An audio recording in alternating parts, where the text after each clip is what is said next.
How are you? Welcome to week 4, day 2, Culinary 108. Uh, did some grading of your projects. They're all posted. Quite a few of you have done a very good job on them, and some of you need to step it up. I sent some emails out to you all, but please, it's crunch time. All right, get those projects done for me, okay? All right, so today we're going to be talking about wine and something I know a little bit about. Behind me you'll see some wine glasses and carafes and wine openers. Oh, over there. So we'll be talking about some of the wine and the basics of wine. And it's one of those things that in your restaurant, you as a chef is the restaurant, people are going to want to have a tasting. They want to have a wine pairing. They want to have your food with a nice glass of wine and how it matches. And that tends to be a little bit difficult sometimes. And how do you match that and do it? For me, the basic is body for body. So if you have a very light dish, say like a fish dish with a nice beurre blanc sauce on it and some sauteed vegetables and rice pilaf, you probably want to go with a lighter wine, so a lighter body wine. And what I'm saying with that is maybe a white wine. And with that white wine, maybe a Sauvignon Blanc or a Pinot Grigio. All right, so because of their very light body. On the opposite end of that, maybe you want some roast beef, right? So you got some roast prime rib, big old slab of it there with au jus and a twice baked potato and broccoli with cheese sauce on it, and sounds pretty good, doesn't it? And a nice demi-glace that goes with that. So you're probably, a white wine's not going to hold up to that. It's not. You could drink it if you want, but you're probably looking for a nice big red wine, like a Cabernet or a Merlot or a blend, maybe a Bordeaux blend. That has a lot more body to it, and it'll hold up against that real heavy meat. So there's basic things, but what I did when I sent you guys is food and wine pairing, navigating food and wine is a lecture I did at the Society of Wine Educators or National Convention up in Washington, D.C. last year. I got to go up there and I was a guest lecturer, and we talked about that. We talked about the differences and how everything works with that. So we're going to get into that in a couple seconds, but I want to show you the basics here. And so right here, this is a red wine. It's a Chianti coming from Italy. And you notice the bottle type, and you have the corkscrew, right? So you'll need a corkscrew to go with this. Okay, you need a corkscrew to go with this. But then you have another wine. There's a white wine, Chardonnay, but it's got a twist top on it, right? So this twist top is called a Stelvin closure, and it was invented in New Zealand by Dr. Stelvin, and it's a twist top. Now, when this first came out, people really didn't like that because they thought, oh, it's cheesy, it's all about cork. You know, a good quality wine will have a cork in it. But then they finally realized that wine goes back because it's living and breathing. So you store it on its side, right? You store it on its side. But sometimes with a wine with a cork right here, if you have a cork in that and a little bit of air gets in there, it's going to go bad. So actually 10% of the world's wine that has cork in it goes bad, okay? And they have studies now that 99.99% of all wine with a Stelvin closure does not go bad. There's some that do, but that's why I put the 99.99, but majority don't. It's still, people really enjoy the cork and the presentation and all that. Now another way is your champagne, right? So this is a bottle of actual champagne. The reason why I say actual, because it comes from the Champagne region in France.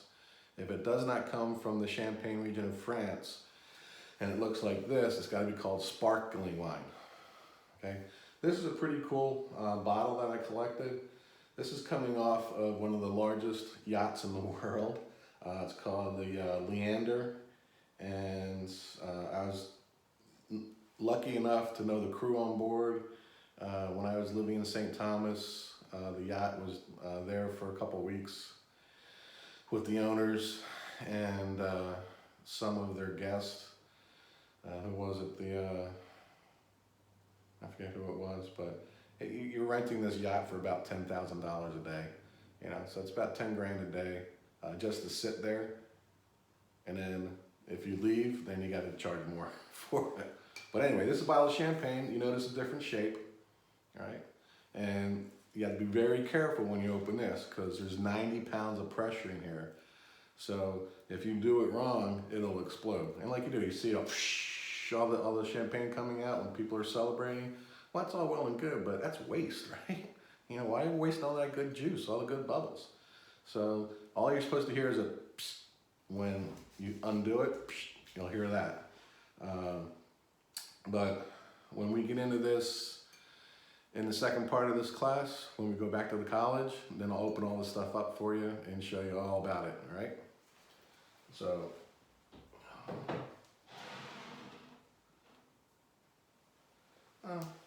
there's another way of opening champagne too.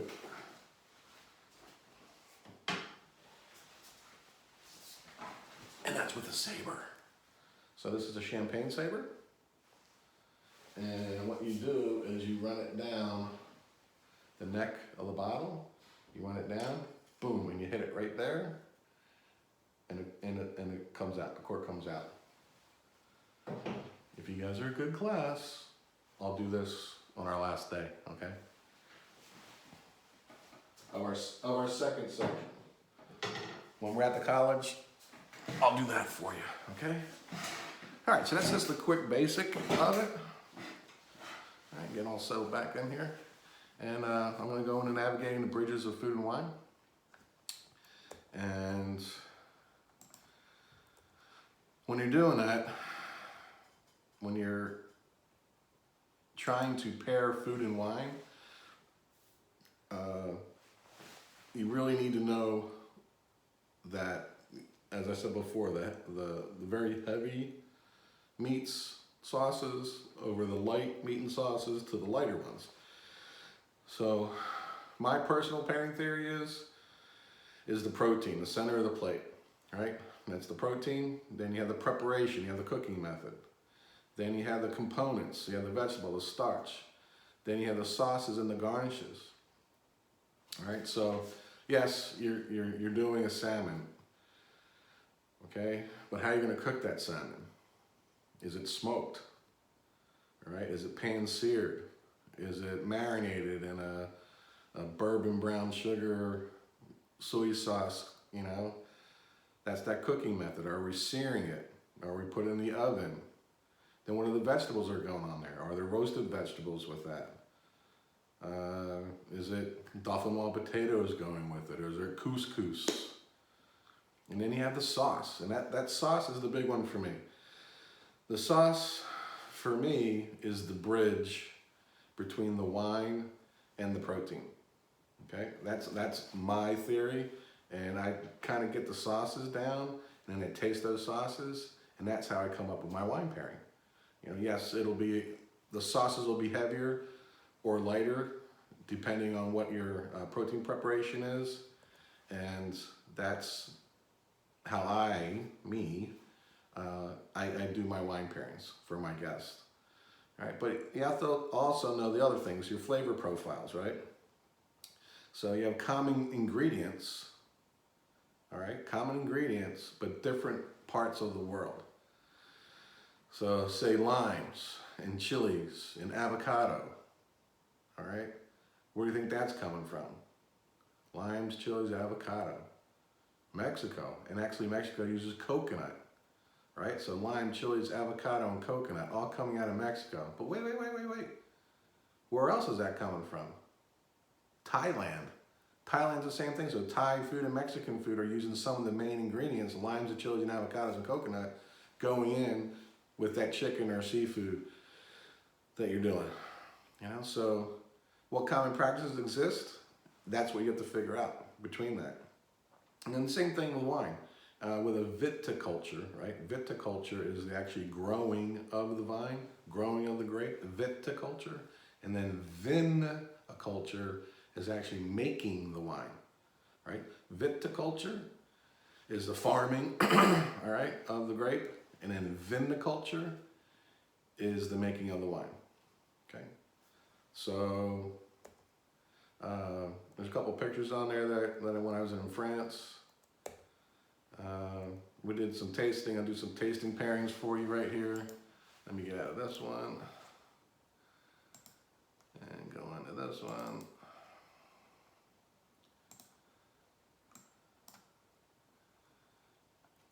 And then when I did this pairing in Washington, D.C., I had four, it's kind of like a bento box, and had four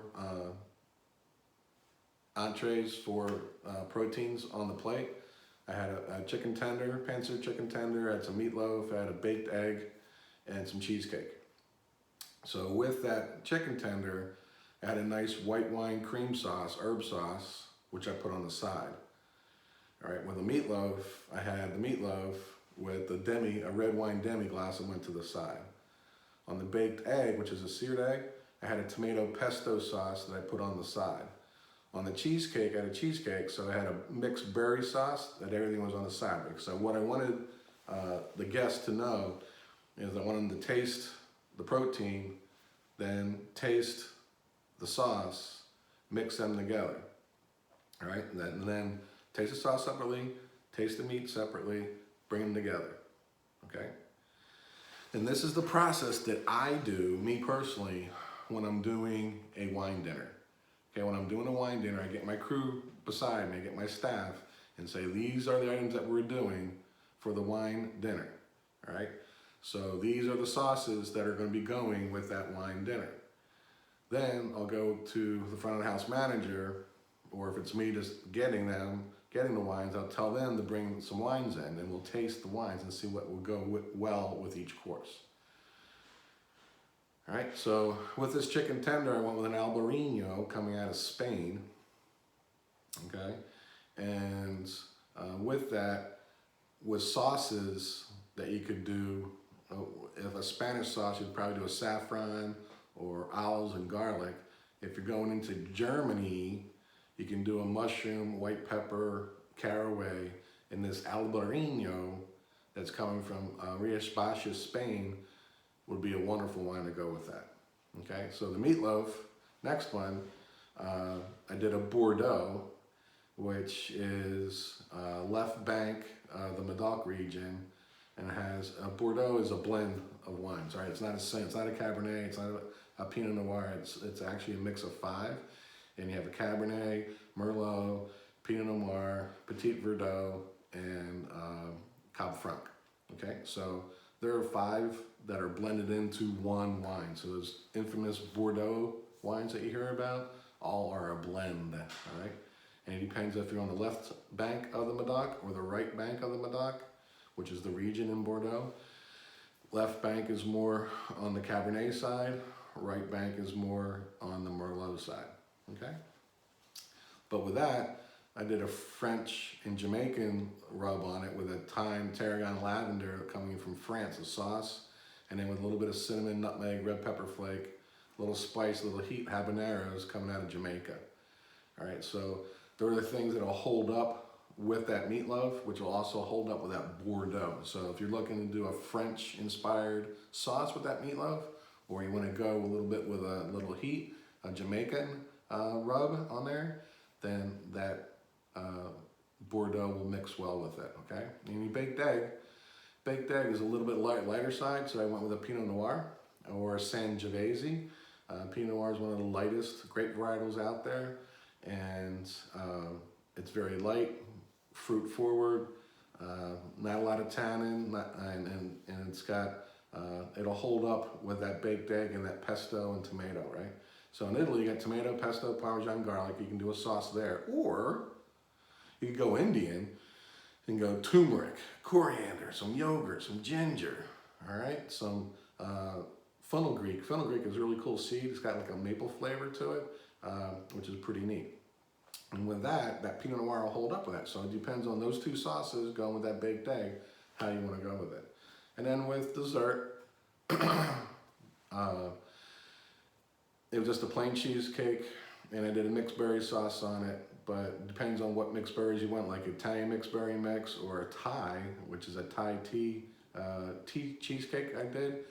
Black tea, cardamom, nutmeg, heavy cream. That was the sauce I put on it.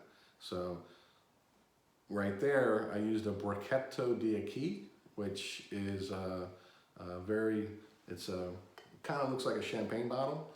It says Rosa Regalia on it.